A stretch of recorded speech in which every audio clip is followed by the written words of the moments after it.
la disparition de Baba Wakatanga Kyungwa Kumwanza, la sortie médiatique de Moïse Katumbi et créé l'issue moi buzz. Kalamingite, Tota Kokonda Kazembe, après Kazembe, Komi Mwana Baba. Baliwa na makamanyo suzokomela Katanga, c'est dû à quoi? Makambwana et Komama déjà, Namibe Konabiso. Les façons pour désavantager. Cette histoire. Donc, entre les deux, la union sacrée, le problème c'est que je s'est posé. C'est les problèmes, il y a partage, il y a choix. Mais au niveau, il y a bureau et sengi ensemble. Tinda kaka bakombo misato. Mais bisoto pour na motoni.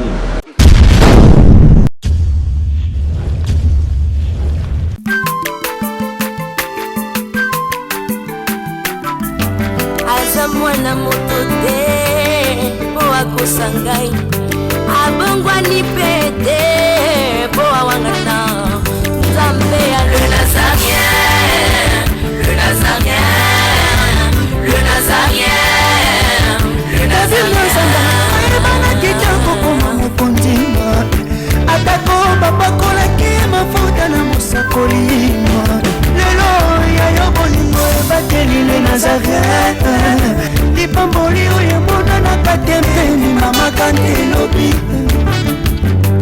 Koleke mapapu masope mafuta Toko kesikana longo na nzambu oyo mabenga na makomi La politique suscite débat en République démocratique du Congo. Mesdames, mesdemoiselles et messieurs, amoureux de Congo Mozindo TV, les Nazariens TV, Tokomiapi Télévision, nous sommes là toujours au service de la nation. Question pour nous de vous amener l'information, chercher les personnes habilitées, d'ailleurs eux qui détiennent les monopoles de l'information de l'air en République démocratique du Congo, de façon que nous vous les mettons à votre portée, de façon que Boyeba Nini Ekoleka Nambo Kanabiso. Je suis sénateur Benda Larsen. Aujourd'hui, comme vous le savez, la politique Sisi débat na Lutia Kolobelango, la disparition de Baba Wakatanga Kyungwa Kumwanza, Sisi débat également dans les grands Katanga, Jean-Claude Muyambo, Batoba Kolobake Akimi, Bamisusu Kolobake Azama Ladi, Bamisusu. Il y a trop de dire là-dessus. Alors, il était plus qu'important pour moi, Naïm Labino, Moko Yaba notable à Grand Katanga pour Nako aimer un peu. Soit faire des analyses par rapport à ce qui se passe. La sortie médiatique de Moïse Katumbi et créer l'issue moi buzz sur la toile, la sphère politique Yambo Kanabiso, Nini Ezaoleka na République démocratique du Congo. C'est pour ça que j'ai eu quand même cette détermination de recevoir pour vous l'honorable national aussi provincial, Hilaire Moubambe, l'un des généraux Germain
Nazokatela nzambe le sako na sesiko. Nazokata le sako siko kuna. Nalingi nakatela nzambe le sako. Le sako awa. Aniva. Allez, katela. Allez, tozozonga siko, tozozonga. Tikela katela.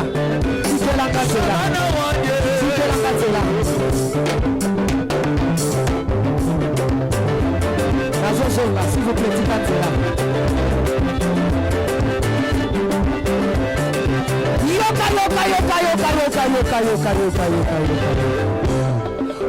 lipala. Olingi kopota. Olingi mosala. Bona nini?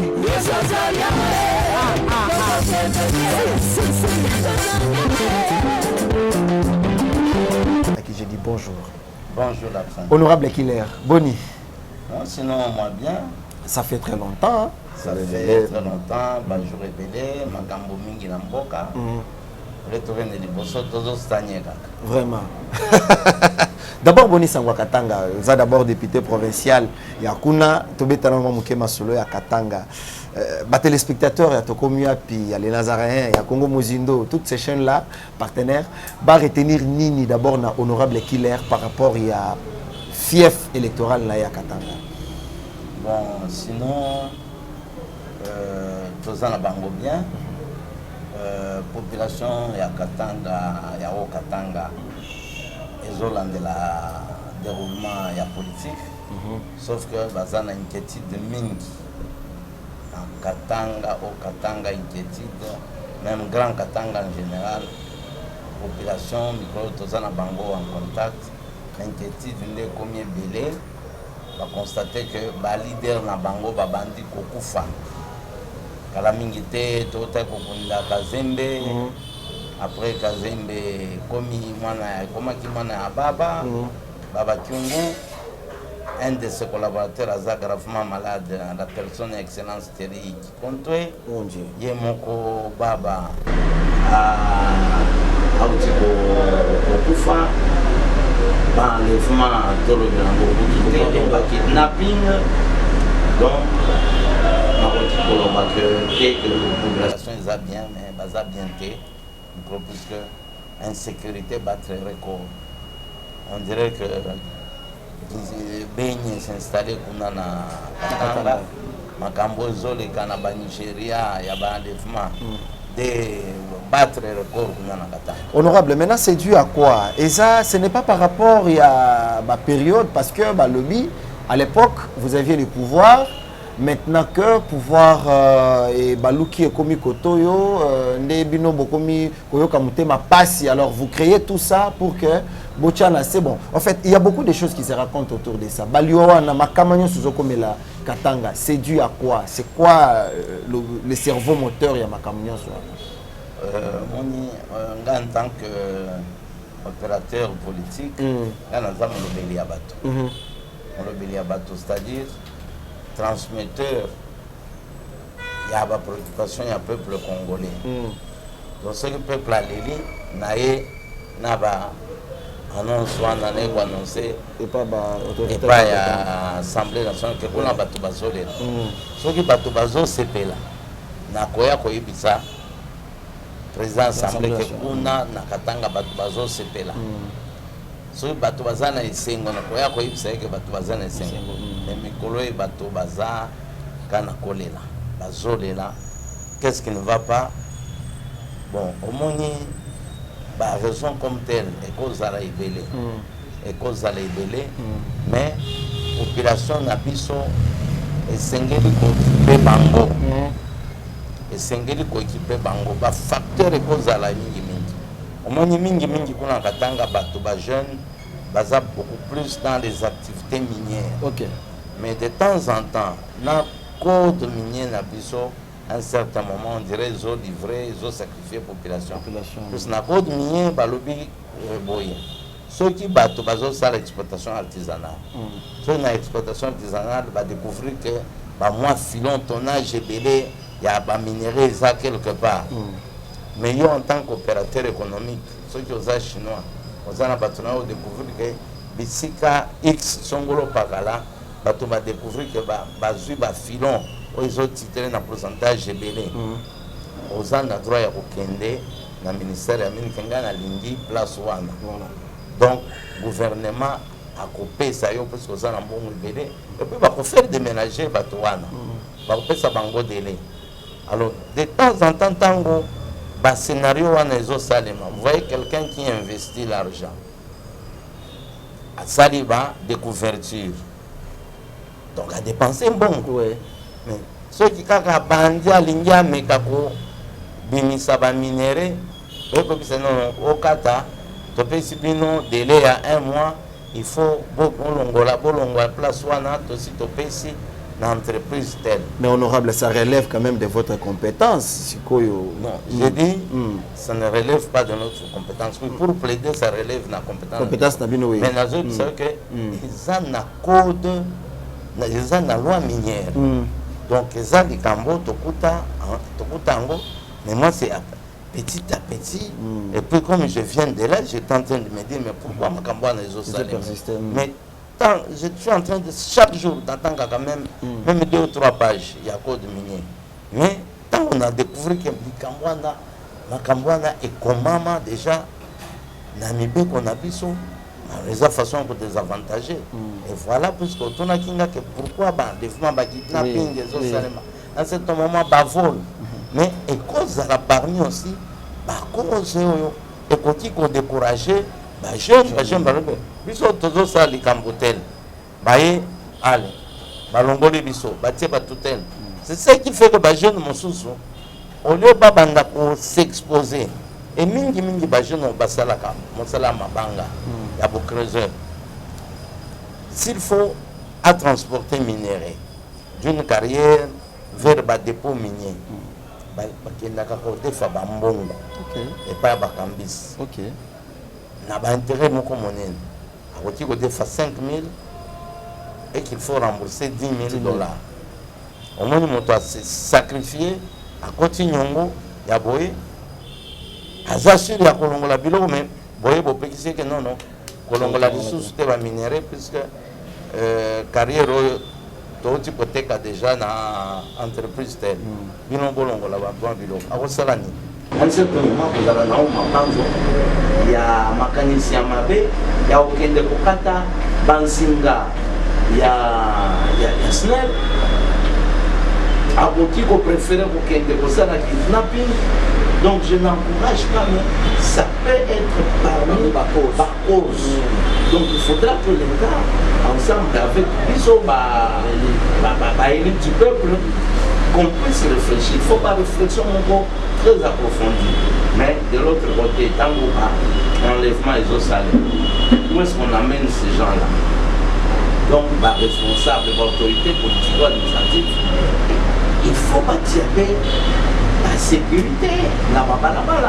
Parce que quand on enlève un enfant d'une commune, c'est sûr qu'à partir de la commune X Landa, on doit l'amener vers une autre commune ou à la sortie, il y a ville, Songolo Pakala, on enlève, on kidnappe les enfants à l'Ikasi. Donc, enlèvement Wana, cela veut dire que peut-être destination Yabana Wana est cause à la vers Lubumbashi. Mais quand tu vois entre l'Ikasi et Lubumbashi, il n'y a pas de poste de contrôle dans les véhicules. Comment il fallait bâtir à la poste de contrôle pour voir le monsieur. Moi, on peut poser les questions aux enfants. Est-ce que vous connaissez Moto? On peut arrêter. Et pour la plupart, déjà, il y a une vidéo qui circulait dans les réseaux sociaux. On peut contrôler. Ah, on a un aéroport, quand on se sert ma voyage. Nous avons moi poli la valise. Le système, il y a le contrôle. Il y a infrarouge, tout ça. Laser, soutien, tout ça. C'est le caca. On sait contrôler. Bien caca, même si au fond, il y a valise. Donc, l'État a les moyens, il y a pour se doter d'un matériel. Ceux qui n'ont pas territoire, on peut procéder au contrôle manuel. On peut procéder au contrôle manuel jusqu'à faire. Donc, il faudra renforcer. On a un exemple, il y a le ministère, il y a l'intérieur, il y a la sécurité. De ce côté-là, il ne faut pas renforcer. Il faut tous la police scientifique. Alors, honorable, merci beaucoup déjà pour la Makamakatanga. Je pense que Atana Soka Tolozong et la RTB Tanabok, Makambo, Delissimo Tonamboka, Bino Boza, élu à peuple. Dans Makambo Italie, nouveaux animateurs, il y a CENI, jusque-là. aussi longtemps qu'il n'y a pas de consensus, fumée blanche, tout ce qui est noté, dans le côté de la confession religieuse, de l'autre côté, de l'Assemblée nationale, aux arts de Carbone. Expliquez d'abord le peuple congolais, c'est quoi les objectifs pour Carbone Nabinoana, les adultes. Au niveau de l'Assemblée nationale, la politique propose à l'OT, la politique propose à l'OT au niveau de l'Assemblée. Le problème où ils sont frustrés, par exemple, ils sont battus ensemble. Parce que vous avez des problèmes, les amis. Ils sont battus ensemble, le problème est toujours fustigé. Et ça, le système mis en place pour Nakokabwana, la poste. Ok. Le pouvoir en soi, ou activité politique, il y a tout un parti politique et sa conquête, il y a pouvoir. Ok. Le pouvoir, donc conquérir le pouvoir, ce n'est pas seulement cause à la présidente. Vous pouvez conquérir le pouvoir tout en obtenant la poste Moko, par exemple, la poste Moko par la ministère. Beaucoup de conquérir le pouvoir, vous avez la poste, il y a la mairie, la poste, le gouverneur, c'est le pouvoir. Hein? Vous ne pouvez pas exercer la politique pour accompagner. Et là, même certains membres de la politique ont alors, au niveau, il y a parlement, tous en principe, il y a pouvoir. Ça est un pouvoir pour le compte, il y a une union sacrée. Dans le cas de départage, comment est-ce que le président Bati est parvenu à voir Kiti au niveau de la comment est-ce que Jean-Marc Kabunda a joué Kiti en tant que vice-présidence et Mboso, comment est-ce qu'il a joué Issope, comment est-ce que tu as joué poste il y a question pour le compte de l'ensemble comme ça. C'est sur base, il y a poids politique. Alors, au niveau, il y a assemblée, poids politique. Donc, chaque tendance politique est dans un groupe parlementaire. Pour avoir un groupe parlementaire,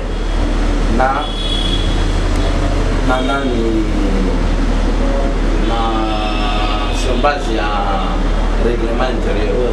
Donc, nous avons règle de jeu pour parvenir à former un groupe parlementaire.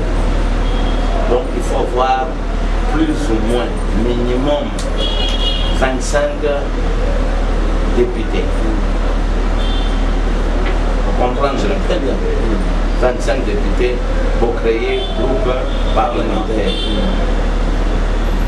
Alors, force politique, c'est l'ensemble, il y a des députés, il y a tendance politique, bien il y a un groupe parlementaire, son groupe parlementaire. Nous sommes tous à côté ensemble. Dans le cadre ensemble, vous allez trouver MS et Alliés. Vous allez trouver AMK et Alliés. Au moins, il y a force ensemble. Les deux grandes forces, MS et Alliés, AMK et Alliés. Et ça va grande. Et puis, nous avons G7 et Alliés. Vous comprenez un peu? G7 et Alliés. Alors, dans le groupe parlementaire, nous sommes one. Tant que nous sommes à pouvoir tout ça. À un certain moment, comme on a que lors du partage, tant que il y a un ministère, on avait dit tout regroupement politique. Vous avez 8 députés. Vous avez 3 ministères. Au niveau de l'ensemble en totalité, vous avez combien de députés? 70. Donc vous avez 70 députés. 70 pour le changement. Donc, à 70, on a donc G7, AMK, MS, vous comprenez. Alors, dans 70, on a divisé 70 par 8. Donc, il fallait que ce soit Nous avons 8 ministères, quelque chose. Donc plus ou moins 9. Bien, 8 plus quelques primatures. Alors, au lieu de 8, nous avons combien 4 ministères. Donc on a attaché comme ça. Non, on va compenser. Lors il y a partage, il y a poste, il y a portefeuille. Comme ça, il faut topper ça, l'association, il y a basi, il y a tel. Ensemble, ça va être ma querelle. Maintenant, si quoi, comme une étape, il y a un poste pour la représentation, il y a CENI. Au niveau, il y a CENI, ok. Parce que la présidence du PC n'a pas battu la société civile. Allez, beaucoup de la première vice-présidence, majorité. Deuxième vice-présidence, opposition. Rapporteur, majorité. Rapporteur adjoint, majorité. Questeur, opposition. Questeur adjoint, majorité. Au moins. Maintenant, pas poste douane, il faut qu'on capte. Maintenant, pendant qu'on capte, pas poste douane. Nous avons un parlement, au niveau du parlement. Alors, ou bien, s'il faut qu'on capte, sur base, il y a la force politique. S'il faut qu'on capte ensemble, donc ensemble, d'occuper le poste de la première vice-présidence. On comprend. Parce qu'ensemble, il y a 70. C'est donc 70 députés. 70 députés. Cache Azana, 52. Ok. Donc, on a la majorité présidentielle tout le bas. Ensemble pour les changements, on a des députés. Azana député. Ok. Alors, Wana, tu as dit que tu as cash, on dit maté. Non, il y a pas qui dit là, mesa. Ah, atanya ukondoko. Namona yo. Nachayo na mwamba. La minute on a 4 abena katikata saki ya fufu. Oui, alors est-ce que tu bonjour. Boni. Et l'autre côté, et puis qu'il y a mon bureau à travailler tes micros. Donc dès que tu as un galère à niveau 0. Tout ça là boy. Moi il n'a pas un bon vraiment mingité. Mais nazo chez la bino moi mon tio naza nango na agence mon boy Nazareta. Sarita qui dit sérieux. Oh. Maman, comment est bon donc yo pe ça au fouti mbongo kuna partir à poto biso to ya to jibilo. Na bengi ya Scotty. Agence moi ifongami comme nango Nazareta. Na kufie. Agence lisusu. Ndeke sansu mulongo kuna. Pour cela susu. Kuna iza mamba mulongo te. Yesi afuti mbongo kuna partir à poto biso tozoke ko récupérer biloko oli. Ah tika boyeko. Yiso mona makama bongo na monte. Bat papa simbo kuna biloko ko récupérer biloko oli na agence. Ezalaka. Mais yango ibandi. Maman. Leki nanga yebisi ngai mena ndimite. Na lingi na mona kimona mbeso. Poli kamba boye. Na monde na ne salamate. Mama yebisa ngai. Ba pesi mbongo kuna biso to récupérer biloko ko lia awa.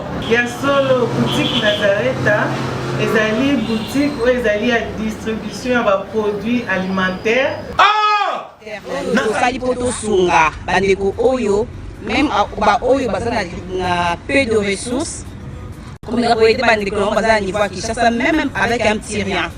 Donc à partir à $10, $15. Donc si on a un bon côté, nous devons na poto ko sunga yo, a ozuka biloko ko lia. Eh maman Nazareta nzamba pambola ya bakise mikole belé awa na sena mokili. Et bongo awa tozawa poto yeba adresse awa. La boutique Nazareta est ici à Kubungate, toza sur avenue Monkoto numéro 1, direction Elengesa. Face à face na église catholique Saint-Vincent. Ah, direction Elengesa, Monkoto numéro 1, à face de l'église catholique Saint-Vincent.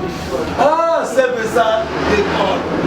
Bon numéro de téléphone, vous avez monté déjà vous avez nango, vous avez 3 numéros pour Paris, vous avez un numéro pour la Suisse, vous avez un numéro pour la Suède. Ah! Non, non, non, non, non, non. Nazareta. Vous allez la Congo Sili. Julia. Ngana kangisa kia fufu. Eh, ya modé, yo bandika na fufu. Oui. Pour la Nazareta, tu as un système en bimbi, na mbongo shingo. Bon, ok. Vous allez Silio. Farita, c'est du sérieux. Et même au niveau, il y a assemblée. Pour exemple, alors, ceux qui vont y procéder, alors, tout le suivant le groupe parlementaire. Voilà. Alors, s'il faut suivant le groupe parlementaire, pour détacher sous-ensemble et ensemble pour le changement. Ceux qui sont détachés, c'est-à-dire, MS est allié, il y a Moïse, et pour ça là, en troisième position. AMK est allié, et pour ça là, en quatrième position. On comprend. Donc, MS est allié, il faut avoir poste moko, AMK est allié, poste moko. Parce que dans le dans la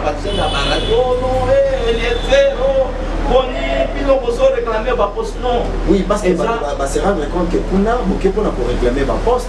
Non, c'est-à-dire, ils ont réclamation et ils ont droit. On dirait que vous avez une compétition. Tant que vous avez un match, dans la salle, il y a encore opérateur sportif. Tant que vous avez un match, le club, le président et le club, le général, Tango Force. Magné Maignon, Zaki, général Tango Force. Après le résultat dernièrement, parce que Maman Bessine n'a pas mis présidence, il y a fait club. Mais dans le temps, le club a bandé pour se qualifier. La Champions League, Magné Maignon, la Coupe Yakaf. Au même moment, avec un seul président, vous allez dire non, Magné Maignon, le non. Pour ceux qui disent non, ils en méritent. Après, résultat, après championnat, le club, Aza premier ou bien deuxième, après Mazembe, et puis troisième, DSMP ou bien Magné Maignon. Magné Maignon a le droit. Après le championnat, match championnat utilisé, Mazembe premier, deuxième Magné Maignon, troisième club. Or, Magné Maignon n'avait pas de salaire. Il est arrivé encore une fois, Mazembe, na Don Bosco, président Don Bosco, Azarakamon a président Moïse. Président Moïse est président de Mazembe. Mais il est arrivé une fois, Mazembe, qui est na champion, na Champions League, et Don Bosco, na compétition pour la Confédération. Donc c'est un droit mérité après la compétition. La compétition, il y a eu sur la vote. Après le vote, la partie ni les gens qui va député. Sinon, on va favoriser la député sur le parti groupe parlementaire, vous avez député. On a la place pour le parti. Mais malgré ça, ça ne peut pas handicaper à venir à l'opposition. Et ça, innovation, et il y a ensemble, et ça, Batex. Batex, c'est comment mis dans le règlement d'ordre intérieur. La façon de se répartir le poste. Même dans le bureau, il y a assemblée. Mais comment est-ce qu'on est parvenu à se répartir les postes? C'est souvent le poids politique, c'est le même principe. Mais comment est-ce que dans l'autonomie, dans l'étape, il y a représentation nationale, on va se dérober dans le principe one. C'est un principe, et ça que la présidence dit, mais ça, il y a un principe, c'est le principe normal. Alors, deuxième frustration, le bureau, il y a plusieurs assemblées. Et il y a dit que l'ensemble doit être représenté. Le bureau n'a plus sur bazo senga ensemble. Yo tindaka bakombo, misa. Biso nde tokopona parmi les trois noms tokoyeba motoni nyo tokotia na poswa. Est-ce que vous comprenez cette histoire? Donc entre Bino na kati ya union sacrée, problème c'est déjà se poser. C'est les problèmes, il y a partage, il y a choix. Mais au niveau, il y a bureau et sengi ensemble. Tindaka bakombo misato. Mais biso topo na motoni. Nous trouvons mieux qu'il fallait baloba. Ensemble, Topesibino poste ceux qui sont rapporteurs adjoints, ceux qui sont rapporteurs, voyez qui est-ce qui mérite. Comme ça, par continuer ils sont ensemble, eux aussi peuvent se sentir maintenant être gestionnaires, ils allaient choisir au niveau ensemble que non. Le rôle des apôtres, c'est à rapporter le rôle de sa mission. Ton monique Arsène à corrompre condition. Mais bango basengi bakombo. C'est là où on voit ensemble tout le monde. Système wana et qui pousser ou mener biso vers le débauchage. Parce que celui président Batine Delia par exemple, pas le bureau de l'Assemblée, Batine Bango, ils peuvent faire le chantage à Bakombo. On va dans la scène. Mais on a rencontré la monnaie dans un killer. Mais au final, le président, le président, le président, donc on choisit l'autre. On comprend un peu. Nous ne sommes pas des petits enfants. Nous sommes des adultes. Adultes, il faut qu'il commence à être adulte. Il faut lui donner lui-même les moyens, la possibilité, la responsabilité. Mais eux, ils vont mettre ce qui est tombé sur le banco, sur base de critères, c'est basé au bas nous sommes ensemble. Ils sont très bien. Donc voilà un peu le problème qui se pose pour nous de l'ensemble au niveau de l'Union sacrée. Et ça, système, il y a choix. On ne tient pas compte, il y a quoi politique. Quoi politique, c'est-à-dire qu'on voit un parti Nini, ou plateforme Nini, député Belé, et on donne. C'est ça la méritocratie. C'est comme ça qu'on a eu à donner les postes.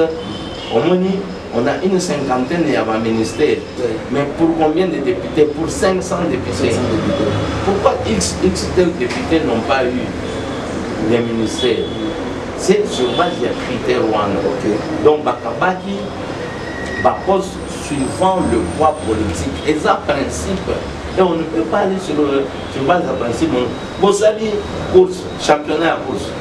Oui, parce que tel a abîmé premier, mais on besoin d'un trophée premier, on peut au cabio, mon toit qui est dernier. Mais honorable, aussi longtemps que beaucoup de qui ont sacré pour un souci, il y a relever quand même des défis au peuple les autres vivre, pas ces années qui m'ont mis pendant 18 ans, quand on est relevé. Mais moi je pense qu'au nom de l'amour que vous avez pour le peuple, c'est possible, vous évoluez quand on est mais fils que quand on est maman Missou Balobana, les ballons ont bon monté dans Fandeli Langabana. Mais vous pouvez aussi le faire au nom de l'amour. Nous disons ceci. Ou bien nous faisons la politique, ou bien faisons ça là, ou bien comme le championnat vétéran. Mon image est vétéran. Mais à ce moment, ce pour lui, nous organisons une compétition. Il y a aussi des critères. La politique est un match amical. Mais le peuple a jugé qu'ils sont des ministres. Et ça, le rôle de l'eau. Tout ça, le ministère du Transport, le ministère du Plan, le ministère des Affaires intérieures. Et c'est qu'à ici, et c'est qu'à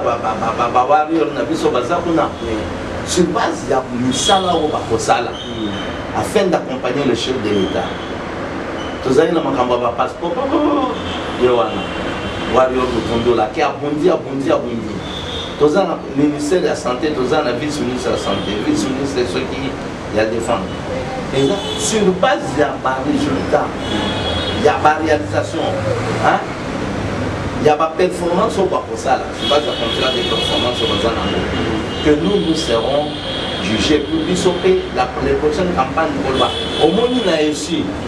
Quand on a vu ce Moïse à Tindaki, on a moins sali Mosala. Mais ceux qui sont accompagnés, chef de l'État, nous avons besoin de poste. Non, le poste, le peuple nous a voté, le peuple a tranché à travers les résultats.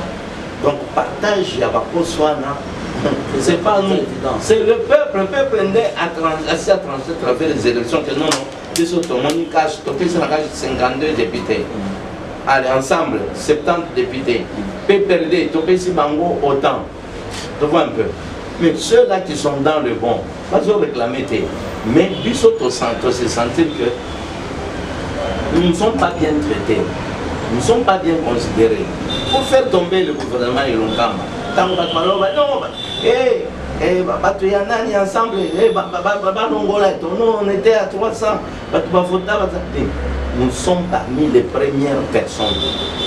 le président Moïse, le président Mbemba, parmi les premières personnes, il y a Kotine, il député, il y a Bango Poto qui ont accompagné le chef de l'État. Et le grand pas a déjà été fait. Il y a mon chef de l'État, le Batike, Nakoro, Nazaraki, Nango, moyen de réaliser Babilo pour la population et aux alatés. Mais depuis qu'on avait renversé le système, on a cassé, on a renversé le bureau Mabunda, et le gouvernement Ilokamba, le chef de l'État a respiré, a paiement. Il peut maintenant procéder à des réalisations. Il y a Makambo et Alaka, tout ça. Donc, il y a des gens qui sont venus nous rejoindre, 360 députés, ils sont en train de voir nous. Mais ce n'était pas facile d'atteindre d'abord 250, c'est ça qui est facile. Mais au fond, la bino, vous savez, nous sommes en train de déboucher, donc de doubler le bolongo, il va te belé, au pays, on a fait perdre, au Tché Bango, va rejoindre ensemble, va se préparer que dans la séance prochaine élection, va à la table de Moïse Katou, va ne pas Félix Antoine Ségué. Vous ne voyez pas que vous rendre en tout cas un très mauvais service au peuple congolais? Non, le peuple congolais doit être content de ce qui s'est fait, puisque actuellement, au moment que nous sommes quand même aux salles. Mais le problème qui se pose, la vision du chef de l'État, c'est autre chose. Makambo Oyo, tout ça là qui va renverser, tout ça, sa coalition FCCH. Mosusu. Moi, les problèmes, liés à problème de gestion. On comprend. Ça coïncidait avec le chef de l'État qui avait aussi rompu la coalition FCCH. Alors, les gens, députés, tout ça, on a affaire à des doyens. Les gens ont compris que non, il faut mais bien au sein de l'ensemble, toujours débaucher, non. Je crois que nous ne sommes pas là. Notre combat, c'est de nous laisser le poste que nous méritons. Pour comprendre un peu. Qu'on donne à l'ensemble le poste qu'il mérite occuper et qu'à la fin, il y a un mandat, on vient de nous juger, sur base de Moussala, autre Moussala. On ne demande rien d'extraordinaire. Et ça, c'est juste le respect. C'est un problème, il y a partage. Au moins, pouvoir, ils sont aux arrêts du syndicat. Mais la plupart des gens, des politiciens, ne sont pas passés par les syndicats. Donc, moi, je tout ça là, en gros, dans le syndicat. Mais Mikolo, aux autres, comme je dans le syndicat, non, tu as la base au Bunda, poste tel. Aussi, ton chapitre, tu as juste pour la poste au niveau des syndicats. Mais en fin de compte, on avait trouvé, il y a eu des arrêtés ministériels qui sont sortis. Non. Après l'élection, ceux qui partis, non, ceux qui mouvement syndical sont par là, et puis premier, deuxième, troisième, quatrième, voilà la répartition des postes. C'est ça, il y a des textes. Mais chez nous, texte c'est ça, moto ya batu. Donc les lots, texte c'est commission, pas texte c'est zali. Colobi, doit respecter nini, par poids politique. Il y a chaque parti, mais il n'y a pas de respect de poids politique. Donc c'est pour cela, et l'eau qu'ils ont manqué, ils sont dans l'union sacrée, ils ont un texte. Nous n'avons pas un texte. Nous tous, chacun dit non, suivant la vision du chef de l'État.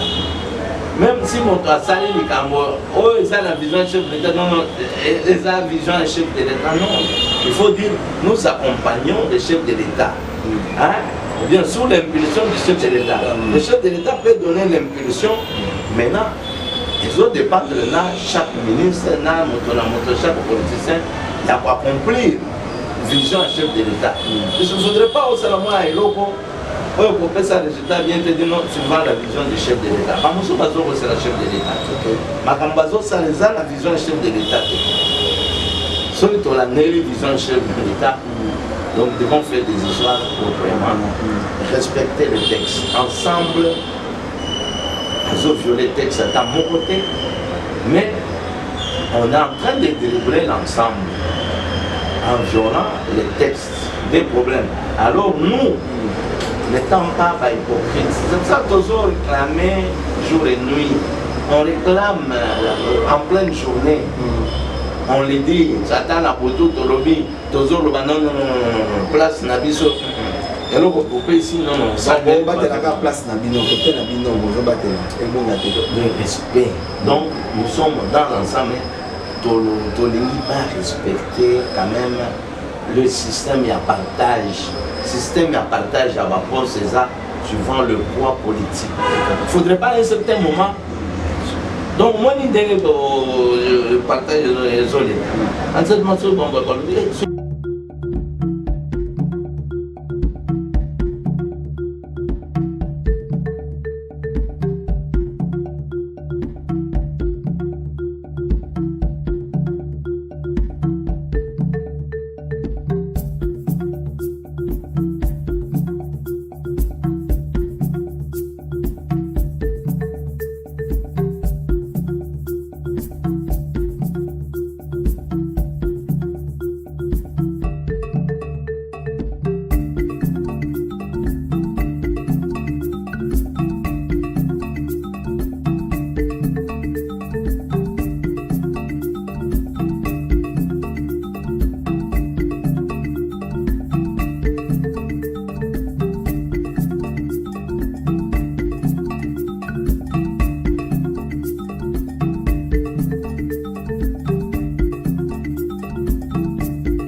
Congo longola loboko na litama bangusa mai na miso tika bisenga ya kolula bikolo mosusu pesa Félix Antoine Tshisekedi maboko poto tonga mboka na biso Congo na nzela ya union sacrée na losambo tokolonga. Oh toi qui écoutes la prière, tous les hommes viendront à toi. Ingénieur Edi Kabé à la main de l'Éternel, prions pour ce beau pays et pour le président Félix Saint-Chrétien. Nzambe na Isaac, Nzambe na Jacob, Ozali Nzamba Israël, lelo tokomo yembo Nzamba Congo, RDC Bokananga, lelo tokomo yembo Nzamba Congo. Peuple croyant docile et social.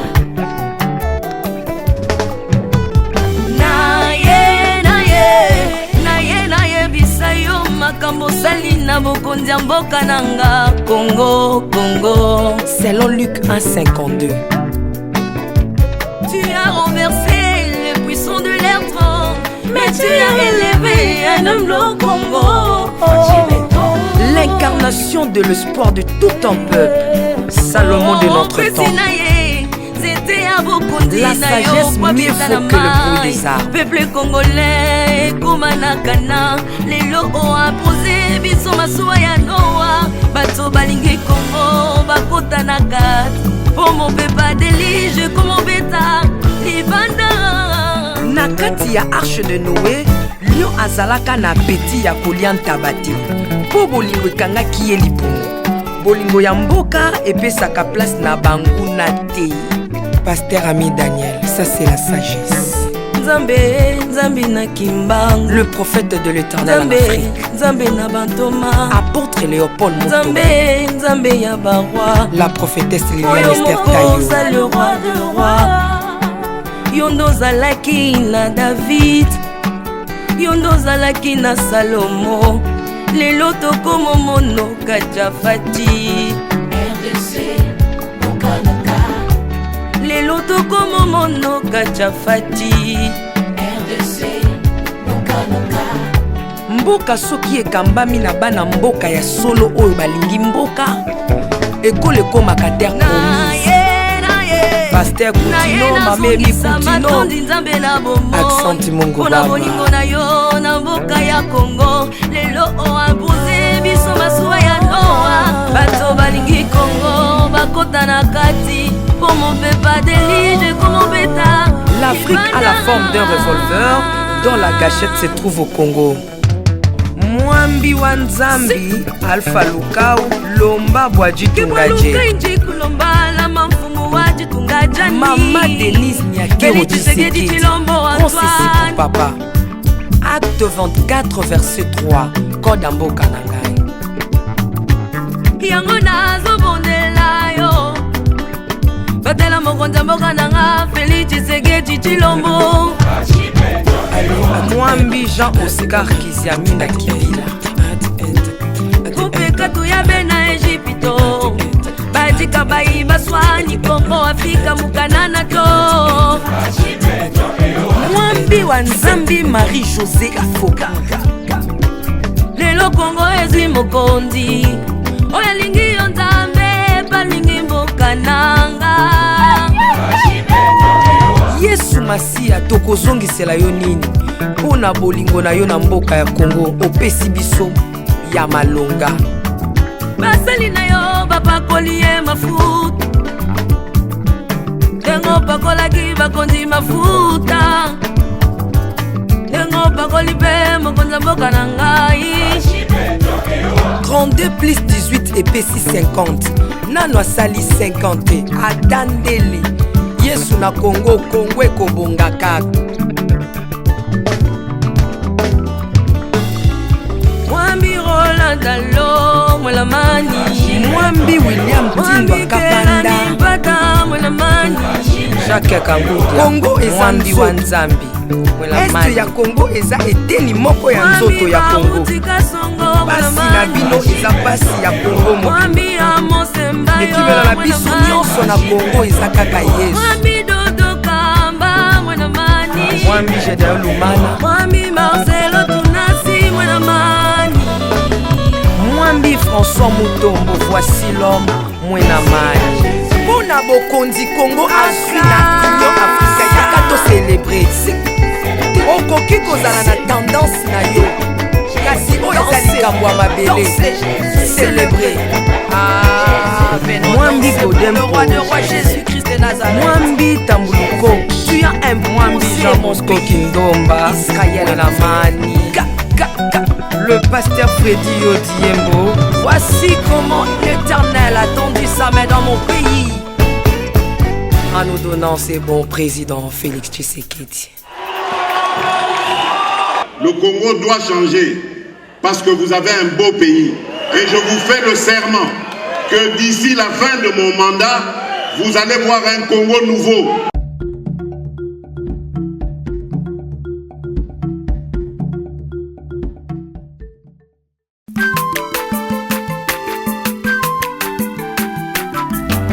Azamwana motote po akosangai abongwani pete po awangana Nzambe ya le Nazarien, le Nazarien, le Nazarien, le Nazarien. Bana kitoko koma mokondima atako bapakolaki mafuta na mosakolima lelo ya yo bolingo ebateli le Nazarien lipamboli oyo emonanaka te mpeni mama kantelobi kolapie mapapu masope mafuta tokokesitana elongo na Nzambe oyo babenga na makomi